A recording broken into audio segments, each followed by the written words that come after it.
Сәлем достар, бүгін іс-әрекет түрлеріне тоқталамыз. Адамның іс-әрекеті сан алуан болады. Материалдық және рухани қажеттіліктердің бәрі болып өмір сүру үшін адам қоршаған дүние жөнінде хабардар болуға, табиғат қоғам туралы дұрыс түсінігі болуға, айналада адамның және өткен ұрпақтардың тәжірибелерін игеруге тиіс. Оған іздену, ойлану, білу, зерттеу, танымдық іс-әрекетпен шұғылдануы қажет. Сезім мүшелері мен ми адамға қоршаған дүниені қабылдауға, білгендерін есте сақтауға, оны ойына түсіруге, ойлауға мүмкіндік береді. Сондықтан психикалық процестер, қабылдау, ес, ойлау, қиял, мұның бәрі адамның танымдық іс-әрекеттерінің көрінісі. Адам өмірінде сөйлеу іс-әрекетінің де маңызы үлкен. Соның арқасында адамдар бір-бірімен керекті мәліметтер алады, тәжірибе алмасады. Бірақ адам тек дүниені танып қоюмен ғана өмір сүре алмайды. Тіршілік ету үшін материалдық және рухани байлық қажет. Оларсыз қалыпты өмір сүру мүмкін емес. Материалдық және рухани байлықтар еңбек іс-әрекетінің процесінде жасалады. Бұл дене және ақыл-ой қызметі формасында жүзеге асырылады. Ал қоршаған дүние жайында хабардар болу үшін адам өз мұқтаждықтарын қанағаттандыру мақсатында жас күнінен бастап оны оқу қызметімен шұғылдануы тиіс. Егер еңбек пен оқу үшін адам дене қуаты мен психикасы жағынан даяр, ал ағза жағдайы олармен шұғылдану үшін тиісті дәрежеде болса, міне сонда ғана оның еңбегі жемісті болады. Балалардың өмірге мұндай даярлығы болу үшін ойын әрекетінің маңызы үлкен.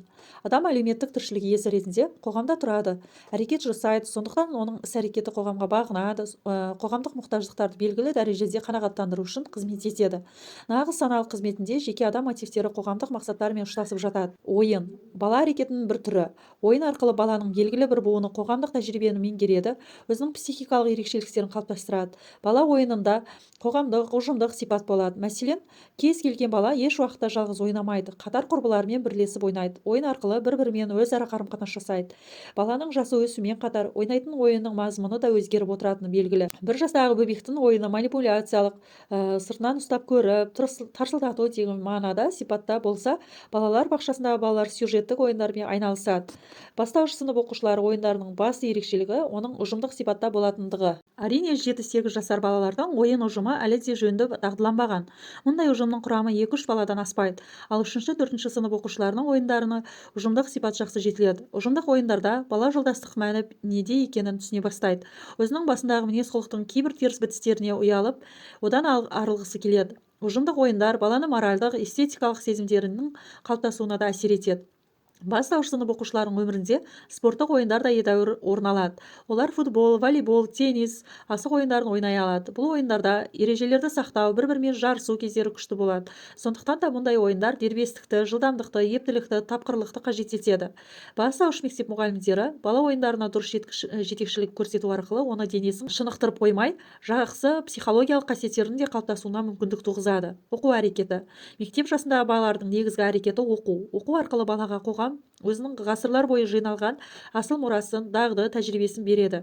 Білім жүйесін меңгеру арқылы ғана адам ой және дене еңбегінің тетіктерін жақсы түсінеді. Білім меңгеру ұзақ уақытты керек ететін күрделі процесс. Оқу материалдары бала психикасына зор талап қояды. Әр нәрседе себеппен қатар нәтиже де болатындығына баланың түсініп көзінің жетуі ұғыну деп аталады. Бастауыш сынып оқушылары оқу материалдарының мәнісінде тереңде бара бермейді. Оларды жай жаттап алады да өз бетінше пікір айтуға орташолақ келеді. Бұдан талдау, біріктіру процестерінің балада онша дамымағаны көрінеді. Мұғалім оқушы ойлауындағы талдауға жеткіліксіз көңіл бөлсе, бала материалдың бір-бірімен қиысып байланыспаған жеке жақтарын меңгереді де, осыдан ұғымдың мәніне толық түсінбей қалады. Сондай-ақ, мұғалім біріктіру тәсілін ойдағыдай пайдалана алмаса, жаңа материал бұрынғысымен дұрыс байланыспай қалады да, берілген мағлұматтың практикалық мәні кеми түседі. Кейбір мұғалімдер баланың белсенді ойлау процесін дамытудың орнына оны ес қабілетін өсіруге ерекше мән береді. Бұдан баланың есін дамыту онша мәнді нәрсе емес деген қорытынды шықпайды. Баланы ойлантып, әр нәрсені бір-бірімен салыстырғызып, талдап, жинақтатып, дәлелдетіп үйретсе ғана олардың танымы мазмұнды болады. Ал материалды өз күйінше жаттап алу, оны мағынасын түсінбей оқу жақсы нәтиже бермейді.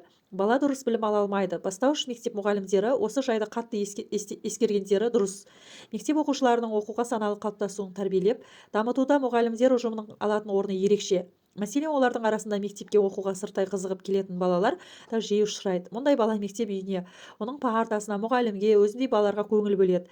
Оқу оны жөнді тартпайды, өйткені оған қиын көрінеді. Баланың көбінесе ойнағысы келіп тұрады. Партада дұрыс отыра алмайды, жиі қозғалады, айналасына алақ-жұлақ қарай береді. Мұндай баланы үйде ойлантып, не тыңдатып, әдеттендірмеген. Оқуға білім алуға ұмтылудың тудыратын мотивтер балада бірден пайда бола қоймайды. Бастапқыда бұлар өте қарапайым болып келеді. Мәселен, ол оқып жазғанына, алған бағасынан жалпы санына ғана мәз болады. Ата-анасына қорқып жақсы оқуға тырысатын, не жолдас баласымен бәсекелесіп жақсы оқуға тырысатын балалар да болады. Баланың жасы өскен сайын оның оқу мотивтерінде де мазмұны өседі. Мәселен, білім адамның халқына мол пайда келтіретін, жұрттың ондай адамдарды құрметтеп сыйлайтынын түсіне бастайды. Оқу әрекетінің психологиялық табиғаты жайында, сондай-ақ оқушылардың біршама бөлігінің не себептен сабақ үлгере алмай екінші жылға қалып қоятындығы жайлы сөз болғанда, төмендегідей себептері анықталады. Үлгермеушілік негізінен екі түрлі себепке байланысты. Мәселен, бір жағынан оқыту тәсілдері мен бағдарламалар олқылықтарынан, оқушыға берілетін білім мөлшерінің нақты белгіленбеуінен туса, енді бір жағынан балалардың өзінің психологиялық ерекшеліктеріне байланысты болады. Соңғы кезде психологиялық тұрғыдан жүргізілген зерттеулер балалардың өзіне байланысты болатын үлгермеушіліктің 4 тобын ашып отыр. Сабақ үлгермейтін балалардың бірінші тобына мұғалім бақылауынан біраз уақыт тыс қалған оқушылар, екінші топқа ми ауруларымен ауыратын балалар, үшінші топқа туған мүкіс еститін естуі кейіннен нашарлаған балалар жатады. Мұндай балаларды ақыл-есі кем балалар оқитын мектепке жіберу дұрыс емес. Нашар еститін балалар өздеріне арнайы ашылған мектептерде ғана оқу қажет. Түрлі аурулармен ауырып, ағзасы әлсіреген балалар үлгермейтіндердің 4-ші тобын құрайды.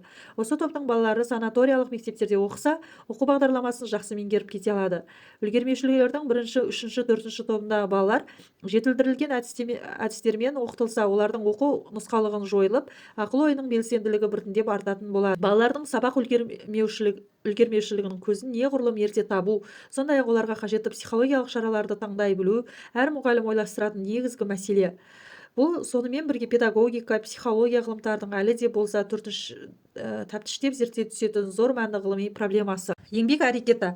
Адам психикасын қалыптастыруда шешуші рөл атқаратын әрекетінің бірі еңбек. Еңбек адам тіршілігінің арқауы, оны өмір сүруінің басты шарты.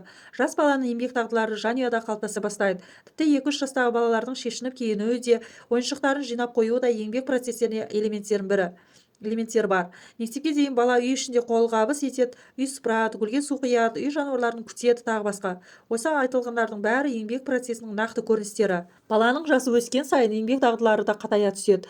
Оның шеңбері кеңіп, мазмұны тереңдейді. Адам қоғамнан ұжымнан тыс жеке еңбек етіп, өз қажеттіліктерін қанағаттандыра алмайды. Тек қоғамның барлық мүшелерімен ынтымақтасқан еңбек қана адамға зор қуат беріп, оның түрлі қажеттіліктерін өтеуге жарап, психикасын байытады. Еңбектегі табыстар мен нәтижелер адамның дүниетанымына, таным-сеніміне, мақсат-мүддесіне, нақты қажеттеріне сәйкес келу-келмеуіне қарай әртүрлі болады. Не үшін еңбек ететіндігін бар саналығымен сезіну еңбек етудің ең басты түрткісі болып табылады. Еңбек үстінде кісі өзіне қоғамға қажетті материалдық игіліктерді өндірумен бірге өзінің психологиялық қасиеттерінің жақсы жақтарын біртіндеп қалыптастырып отырады. Еңбек үстінде кісінің өзіне өзі қызмет ете алу қабілеті, практикалық іскерлігі, дербестігі, икемді дағдысы, ынтасы мен тапқырлығы, белсенділігі шыңдала түседі. Еңбектің қандай түрі болса да құрметті және қадірлі жаман еңбек болмайды.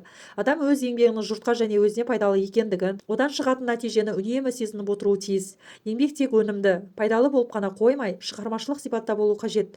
Адам еңбек дағдылары мен іскерліктің, шеберліктің жақсы ұштасып келуі адамдардың еңбектегі өнертапқыштық, шығармашылығын арттырады. Оның ақыл-ой әрекеті жан-жақты дами бастайды.